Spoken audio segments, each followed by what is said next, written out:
Com isso dito, podemos nos adentrar já nas águas do nosso querido Euro Ranking. O Euro Ranking é o nosso programa, não. O Euro Ranking é a nossa iniciativa semanal para escolher os times que estão em melhor fase nas top 7 ligas europeias, contando apenas os últimos 5 jogos, beleza? Então a fase recente aí de cada clube. E o Euro Ranking dessa semana já é aberto então na 5ª colocação com o Bayern de Munique, o time mais inexplicável da temporada, que tá no Euro Ranking direto, apesar de ter decepcionado os seus fãs, mas mesmo assim está na semi da Champions. A gente vai falar um pouquinho sobre isso daqui a pouquinho, porque, cara, aconteceu uma coisa incrível dentro da fanbase do Bayern de Munique. Vocês vão ficar aí chocados, beleza? Vão ficar em choque aí, igual o Vitor Roque. Vamos lá. O Bayern de Munique nos últimos 5 jogos está com 4 vitórias e 1 empate, né? Nessas últimas 2 partidas pela Bundesliga, eles venceram o Union Berlin por 5-1 e agora no final de semana venceram o Frankfurt por 2-1, com 2 gols do nosso querido Harry Kane, o brabo. O Kane acabou de chegar aí a 35 gols na Bundesliga 23-24, igualando o número da artilharia de Lewandowski na última temporada dele pelo Bayern. Em toda a carreira na Alemanha, o Lewandowski só fez mais de 35 gols em uma Bundesliga, que foi em 2020-21. E o Kane provavelmente vai passar dessa marca dos 35 já na primeira temporada. Então parabéns ao Kaneão aí, que com certeza, apesar das piadinhas dos maldosos, não é nem de longe culpado por nada que aconteceu com o Bayern de Munique. Ele fez a parte dele e muito bem feita, tranquilo? Vou pedir pro Yuri comentar essa fase do Bayern de Munique aí. O Bayern venceu o Eintracht por 2-1, né? O Eintracht é um dos times ali do top 6 da Bundesliga, um jogo um pouquinho complicado. O Hugo Ekitike fez um golaço, né? Essa semana passada foi anunciado que o Eintracht vai ficar com ele, definitivo para a próxima temporada. Ele que era jogador do Paris Saint-Germain. Mas os 2 gols do Harry Kane foram suficientes para garantir a vitória. E assim, eu tava observando uma coisa, o Bayern tá com 69 pontos na Bundesliga. Você sabe com quantos pontos o Bayern foi campeão na temporada passada? 71. Ah, não acredito! Se o Bayern vencer, faltam 3 rodadas para a Bundesliga acabar. Se o Bayern vencer as 3, ele vai chegar a 81 pontos. Esses 81 pontos é maior do que a pontuação de campeão da temporada passada, da temporada 21-22, da temporada 20-21 e é um ponto inferior à da temporada 2019-2020. Então, assim, o que é que a gente pode deduzir disso? Que o Bayern de Munique nessa temporada, ele deixou muito a desejar em questão de desempenho. Porém, em questão de resultado, ele não deixou tanto a desejar assim. Porque, também é superior à da temporada 18-19 e é 3 pontos inferior à da temporada 17-18. Em termos de resultados, a temporada do Bayern de Munique, eles poderiam tranquilamente ter sido campeões da Bundesliga nessa temporada se não fosse um time surreal do Bayer Leverkusen. E também podem chegar na final da Liga dos Campeões se eliminarem o Real Madrid. Então, o que é que acontece? A gente tem que ponderar esse tipo de situação, né? Porque talvez, assim, as pessoas viram tanta gente criticar o Bayern de Munique aqui nessa temporada. E aí, o que é que acontece? Vai chegar no final da temporada, se eles passarem pelo Real Madrid, vão dizer, vocês estavam metendo o pau, sendo que os caras chegaram na final da Champions, fizeram pontuação de campeão na Bundesliga, etc e tal. Mas não, né? Enfim, só queria pontuar isso, que talvez seja um dos motivos do Thomas Tuchel de ter uma petição, inclusive isso Pera, eu vou falar sobre isso. Só rapidão, corrigindo uma informação bem rapidinho, tu falou que se eles ganharem os últimos jogos, eles vão a 81, na verdade eles vão a 78, porque tem apenas 3 partidas na Bundesliga, são 9 pontos, né? De qualquer maneira, acho que é aquilo que tu falou, né, cara? Se não fosse um Leverkusen completamente fora do comum, completamente extraordinário, histórico, fosse uma Bundesliga normal, o Bayern ia ganhar mesmo assim. Então, se fosse uma Bundesliga padrão, digamos, o Bayern ia ser campeão igual, né? Então, isso que é doideira. 78 pontos geralmente é a pontuação do campeão na Bundesliga. É porque o Leverkusen que vai fazer uma pontuação acima da média, né? Uhum. Se eles vencerem os últimos 3 jogos, eles vão chegar a 90 pontos. 90 pontos. Pra você ter uma noção, o Bayern de Munique do Guardiola, deixa eu pegar aqui a temporada certinho. Vai lembrar que na Bundesliga tem 34 rodadas, não 38, né? Por isso não é praticamente impossível chegar a 100 pontos, né? O Bayern de Munique do Guardiola. Primeira temporada do Bayern de Munique do Guardiola, ele fez exatamente 90 pontos, é a pontuação que o Leverkusen pode chegar. Na segunda temporada ele fez 79 e na terceira temporada ele fez 88. E se você pegar o recorde de pontuação, que é do Bayern do Jupp Heynckes, ele fez 91. O Leverkusen, cara, se não fosse esses empates que eles estão tendo agora, eles poderiam quebrar o recorde do Jupp Heynckes. na Bundesliga, mas esses empatezinhos aí acabaram minando a possibilidade. Doideira, né? O Yuri tava falando sobre uma petição, eu tô no site change.org, onde tem aí petições, como é que chama? Abaixo-assinados, né? E parece que criaram um abaixo-assinado pro Tuchel ficar no Bayern de Munique.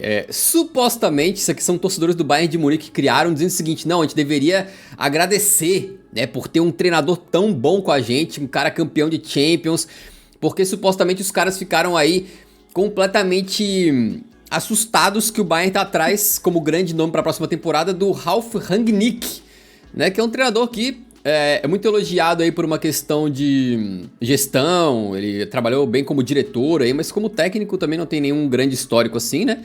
E no final das contas, então, eu não consigo acreditar que essa petição é verdadeira, tá? Eu acho que ou é um rival fazendo ou é alguém tentando fazer graça, porque não acredito que é verdadeira. Eu fui no Reddit do Bayern de Munique lá.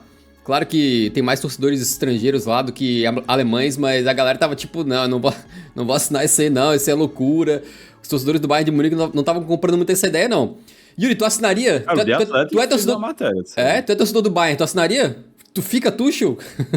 Deus me livre, não. Não, mas é porque assim, você tem que colocar as coisas na balança, né? Se for pra sair o Tuchel e vir um Ralf Rangnick, eu também não boto muita fé, não. Pois é. Porque assim, o Rangnick é um cara que entende muito de bola, mas nem sempre só entender de bola é o suficiente pra você fazer um bom trabalho como treinador, né? O Rangnick passou 6 meses do Manchester United na temporada passada, na temporada... Nossa, as temporadas tinham passado tão rápido que eu já tava com 21, 22 na cabeça sendo a temporada passada.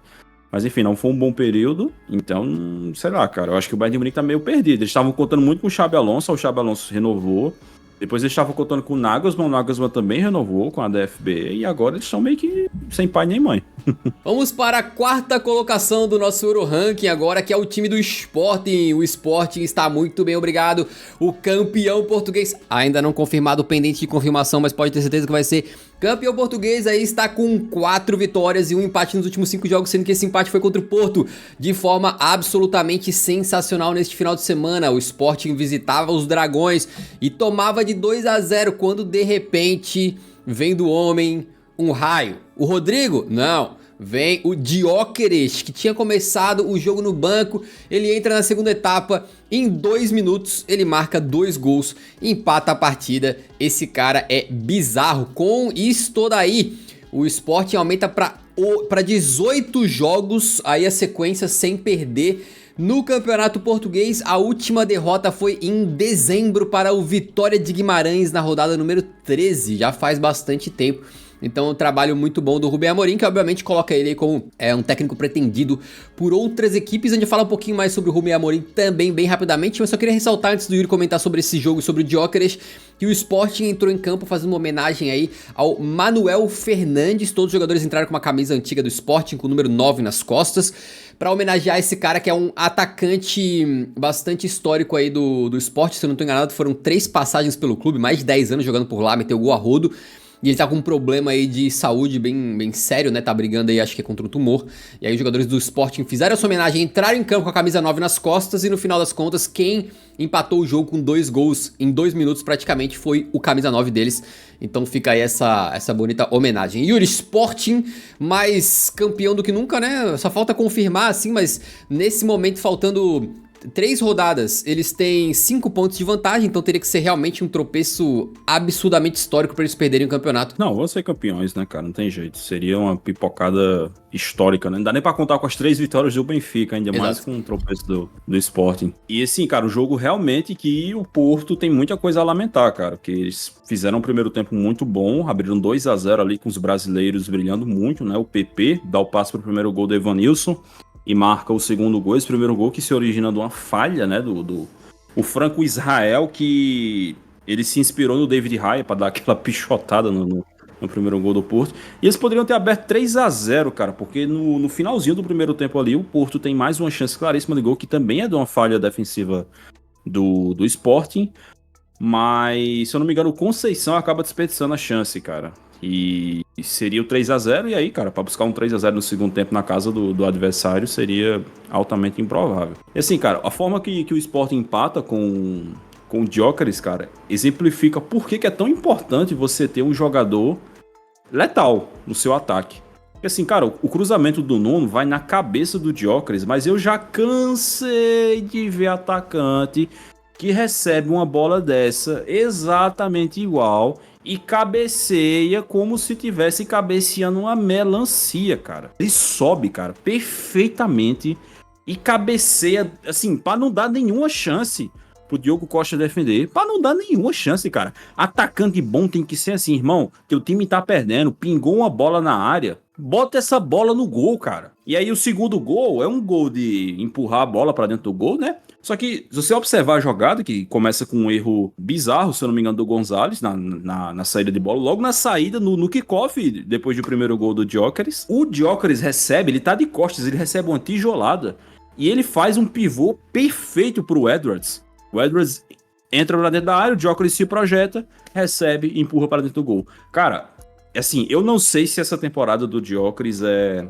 One Season Wonder, se é uma parada completamente fora da curva, mas assim, esse cara tá dando aula de centroavância. Tem que pegar o que o Gyökeres faz, tem que colocar num DVD assim, compilado, como ser um camisa 9. DVD. E mostra pro Davi Nunes, mostra pra quem mais aí? Mostra pro Richarlison, mostra pro Morata, mostra pro... Não, pro Nicolas Jackson aí tem que mostrar mesmo. E ver se os caras tiram alguma coisa, cara. Porque o que o Gyökeres tá fazendo não é brincadeira. Agora vamos pro terceiro lugar do Euroranking, que é o time da Inter de Milão. A Inter tá só passeando aí na temporada no momento, né? Já venceu o campeonato italiano e já foi eliminada da Champions, e neste momento, na verdade, está apenas comemorando. Exatamente, durante essa semana, eles fizeram um clássico quente contra o Milan, em que venceram por 2-1, no jogo que teve treta no final, empurra, o jogador se pegando ali na porrada, praticamente, né? E com essa vitória sobre o Milan, eles acabaram sendo campeões da Itália. Exatamente, eles garantiram o título, abrindo 17 pontos de vantagem em 5 rodadas de antecedência. Já conseguiram garantir o troféu, e justamente num derby della Madonnina. Que coisa mais linda e histórica para a Inter de Milão. O Milan levou esse jogo muito a sério, tá? Ao final do jogo eles estavam malucos querendo empatar a partida para evitar o título antecipado da Inter, mas eles não conseguiram e a Inter foi campeão em cima deles. Comemoraram no gramado e depois, nesse final de semana, a Inter venceu o Torino por 2-0 também. E aí também foi comemorar nas ruas aí, né? Foi celebrar a conquista depois dessa grande vitória sobre o Torino, com 2 gols do Çalhanoğlu. E aí nessa celebração os caras estavam lá na rua, lá comemorando muito, daquele jeito, papapá, quando o Dumfries pega e eleva um bandeirão em que basicamente é ele... eles editaram uma foto do GTA V, né? Mas basicamente é o Dumfries segurando um cachorro pela coleira. E o cachorro tá com a cara do Theo Hernandes. E o Dumfries provocando na cara dele. Eles tinham que se pegar de porrada no clássico, né? Durante a semana. E eles estão tendo uma rivalidade, esses dois aí, que já não é de hoje.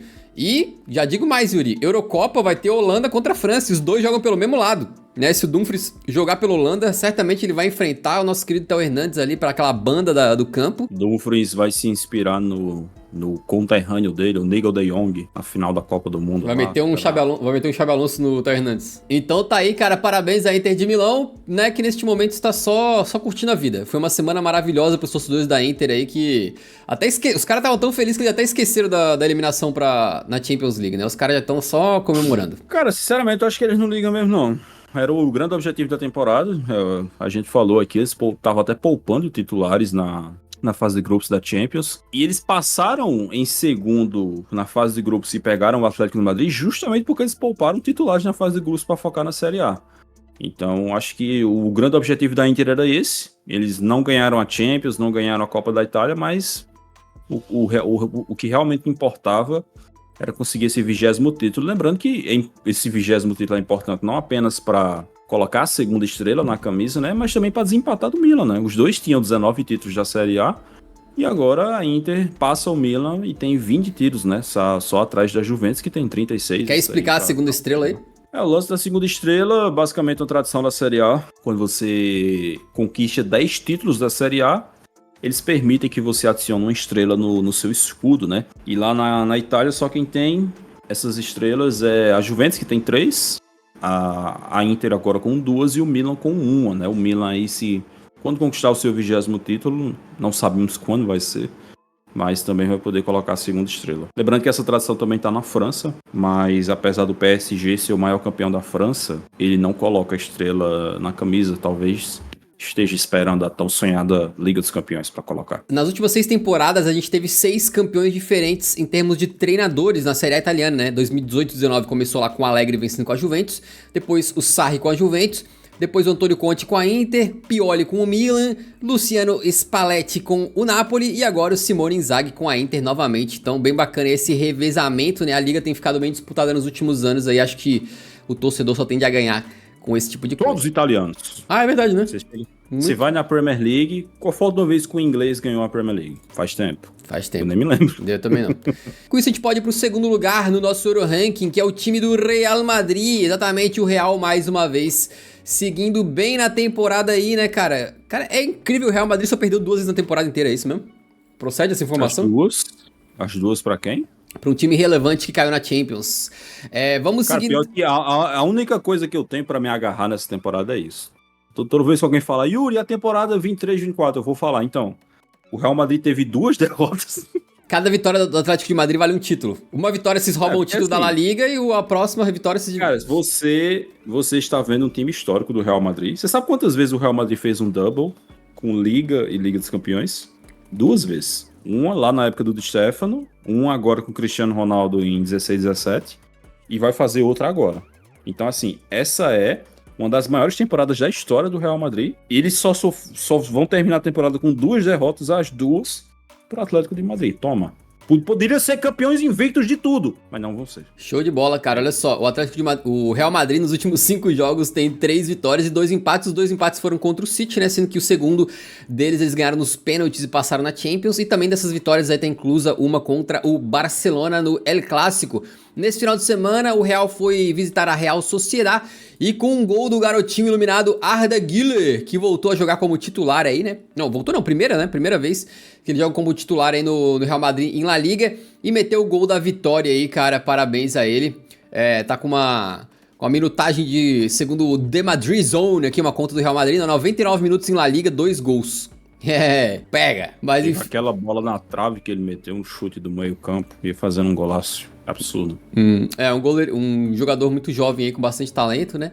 E que, obviamente, teve essa primeira temporada atrapalhada por lesões também. Quem sabe na próxima ele não dá uma despontada ainda maior, né? Veremos. Então tá aí, cara. Real Madrid chegando tranquilo pra semifinal da Champions. Cara, esse time do Real Madrid é, assim, uma parada surreal, cara. Os caras pouparam vários titulares pra esse jogo e mesmo assim conseguiram vencer a Real Sociedad fora de casa, lá na Real Arena. Sem muitas dificuldades, sinceramente. Tirando por um gol anulado ali, que foi muito bem anulado por falta em cima do Tchouaméni. O Real Madrid não teve muitas dificuldades nessa partida, mesmo poupando muita gente. Assim, cara, vocês pensam que eu tô zoando, mas eu não tô zoando, não. Realmente, eu acho que o Real Madrid é favoritaço na Liga dos Campeões. Tanto na semifinal quanto no eventual final. Já é campeão espanhol, não tem o que fazer. E acho que a gente tá vendo, cara, um dos melhores trabalhos do Carlo Ancelotti. Juro a você. A defesa desse time do Real Madrid é absurda. Eu já falei aqui, é a melhor defesa do Real Madrid no Campeonato Espanhol nos últimos quase 40 anos. Vocês nem eram nascidos na última vez que o Real Madrid teve uma defesa tão boa. Aí você pensar, é só a defesa? Não. O Real Madrid vai terminar a temporada com 3 atacantes ali na casa dos 20 gols. O Bellingham, o Vinícius Júnior e o Rodrigo. Então, assim, é uma temporada absurda do Real Madrid. É um time extremamente seguro, o que resolveu os problemas que o Real Madrid do Ancelotti tinha nas últimas 2 temporadas. Muita gente pontuava isso de forma correta, né? Que era um time muito ofensivo, mas que defensivamente era uma mãe. E de fato era. De fato era uma mãe. Nessa temporada não tá sendo. Nessa temporada, meu Deus do céu, a coisa mais difícil do mundo é fazer gol no Real Madrid. Tô com medo do que esse time do Real Madrid vai fazer no final dessa temporada. Show de bola aí, cara, realmente impressionante. E o Real Madrid com certeza ganha Champions ou não, vai ser um grande tema de discussão nos próximos meses aí, inclusive pra gente aqui no cast, né? Porque com a possível chegada do Mbappé, chegada do Endrick e talvez algumas outras contratações, né? Vamos ver como é que vai ficar aí as coisas, mas vai ter muito debate sobre como é que pode ser encaixado esses jogadores, quem vai ter chance, quem não vai, quem possivelmente vai vazar ou não. Beleza? Com isso a gente chega no topo do nosso Euro Ranking para falar do time do Manchester City, que volta a assumir a liderança desta competição, dessa brincadeira semanal aqui, porque nessa semana aí o City pegou o Brighton, que, cara, olha, eu não vou nem me entrar muito no tema, mas O Brighton, depois que a gente fez aquele vídeo especial sobre o Brighton nunca mais foi o mesmo, tem apanhado de todo mundo, não tá funcionando mais o jogo do De Zerbi. No mês de... acho que foi no mês de abril inteiro eles marcaram um gol, se eu não tô enganado. E foi um gol ainda com uma muitas lesões nessa temporada. Isso, foi um gol ainda de falha do goleiro, então realmente o Brighton, cara, desmoronou completamente, tomou de 4-0 do Manchester City, né? E depois agora no final de semana, o City fez uma vitória por 2-0 contra o Nottingham Forest, com 2 assistências, 2 passes para gol do nosso querido Kevin De Bruninho. O Haaland começou no banco, entrou, marcou o gol dele, né? Foi o 21º na Premier League, retomando a artilharia isolada. Um gol em que, te falar, a gente elogia bastante o zagueirão Murilo aqui, brasileiro do Nottingham Forest, mas o Haaland deu uma aula pra ele ali, né? Opa, peraí. Vou ser o advogado do Murilo. Ele tava lesionado. Ah, ele tava lesionado o quê? No jogo? Um lance antes, ele lesionou essa parte exterior do músculo da coxa aqui, esqueci o nome, a virilha. Aí ele cai no chão, só que ele ainda permanece no jogo, né? Esperando um substituto dele aquecer. Ele continua no jogo lesionado. Aí nesse lance que o Haaland faz o gol, ele tá lesionado ali, depois só o gol do Haaland ele é substituído. Ah, então peço perdão, não vi esse detalhe aí. Mas realmente o Haaland finge que vai puxar pra canhota, daí puxa pra direita e marca o gol, né? Uhum. O outro gol foi do Vardy. Foi uma partidaça dele, tá? Do Murilo. Foi uma partidaça. Ele mandou uma bola na trave também, né? Acho que, se eu não tô enganado. Travessão. O outro gol do City foi do Vardiol, um cara que tem feito alguns golzinhos aí, meteu 2 golaços de fora da área recentemente, né? E agora meteu esse gol de cabeça, uma pedrada também. Esse garoto a gente sabe que é muito bom, o melhor zagueiro da Copa possivelmente, né? Chegou no City, tá se adaptando ainda, mas certamente daqui pra frente vai melhorar muito. E eu tenho um dado aqui, é só um dado, gente. Não tô falando nada, tá? É apenas uma informação, um dado cru. Tranquilo? Vou jogar o dado, vocês interpretem como vocês quiserem, tá? Nos últimos 6 jogos, o Haaland tem 2 gols e 0 assistências. Enquanto o Vardiol tem 3 gols e 1 passe pra gol. E aí, Yuri? É um dado, né, cara? Informação. É um dado. Tem que ser comparado. Eu só acho engraçado, cara, que o Vardiol, ele tá vivendo a síndrome de James Rodrigues. O James Rodrigues, o James Rodrigues, ele passou 4 anos, toda vez que alguém ia falar do James Rodrigues, falava: ganhou o melhor gol da Copa do Mundo em 2014. Golaço da Copa no Maracanã, gol do Uruguai, não sei o quê. O Vardiol, cara, faz 1 ano e meio da Copa do Mundo. Todas as vezes que o Vardiol foi citado nesse Eurocast, a gente falou da Copa do Mundo dele, cara. Parece que é assim: Vardiol, que foi o melhor zagueiro da Copa. Já vê um negócio atrelado assim. Pô, mas não faz sentido, cara. Não, foi exatamente porque a Copa do Mundo é uma parada muito grande, cara. Então, por exemplo, se o Modric não fosse o Luka Modric, pentacampeão da Champions, toda vez que a gente falasse do Modric, fala o Modric que foi eleito o melhor jogador da Copa do Mundo 2018, tá ligado? É porque assim, quando um jogador ele faz uma parada muito absurda numa Copa, depois ele não faz nada muito impressionante, isso fica voltando, tá ligado? Fica sendo relembrado. Enfim, cara, mas acho que é um recurso narrativo pra exaltar o como que, tipo assim, ele tem um potencial gigantesco, né?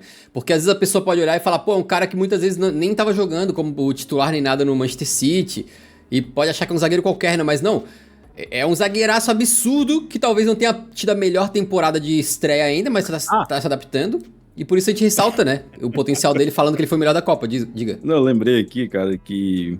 Porque acho que você não deve assistir tantos jogos do Flamengo hoje em dia, mas todo jogo do Flamengo que o Davi Luiz tá em campo e sai uma falta, o Davi Luiz vai lá pra bater a falta, e eu juro a você, literalmente, toda vez o narrador fala: Davi Luiz, que em 2014, nas quartas de final da Copa do Mundo, meteu um golaço contra a Colômbia. É o único gol de falta. O Davi Luiz ele tem gol de falta pelo Chelsea.